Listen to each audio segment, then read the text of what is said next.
نادیا ګل په دوبۍ کې په 100 روپو باندې کور واغستلو. دا دومره پیسې له کومې پیدا کړې چې دومره ګران کور یې واغستو. که غواړئ چې تاسو هم خبر شئ نو دا ویډیو سره تر اخره پورې وګورئ او که زموږ چینل باندې نوي یئ تر اوسه مو زموږ چینل نوي سبسکرایب کړی نو زموږ چینل هم سبسکرایب کړئ.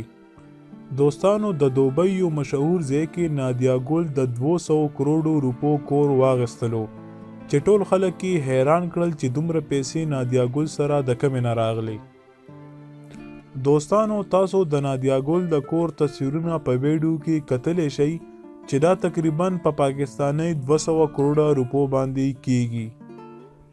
تاسو ټول پوهیږئ چې د نادیا ګل خاوند ورسره د نیلم ګل خاوند مراد په خپلو ښځو باندې ډیر زیات غلط کارونه کوي او په دې طریقه باندې پې پیسې ګټي.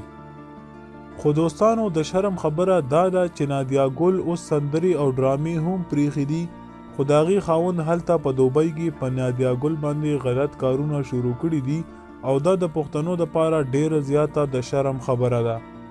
څومره بده خبره ده چې موږ یو چاته دومره عزت ورکړو او دومره مشهور کو او هغه چې کله مشهور شي نو داسې غلط کارونه شروع کړي او د پښتنو نامه وشرموي. دا خبره موږ ته د پښتو شوبیز دنیا کې یو داسې انسان کړي ده چې دا هیڅکله هم دروغ نشي کیدلی. خو د نادیا ګل د کور باره کې ټولو ته پته ده ځکه چې هغې په فیسبوک باندې د دې ویډیو هم ورکړي وه او تصویران هم اپلوډ کړي وو. تاسو دغه تصویران هم کتلی شئ. نو دا وه زموږ نن ویډیو. داسې خلکو بارې کې موږ هیڅ هم نشو ویلی، بس الله پاک دې ورته هدایت وکړي. تاسو په کمنټ کې آمین ولیکئ. انشاءالله بلې ویډیو کې به زر ملاو شو. خدا حافظ.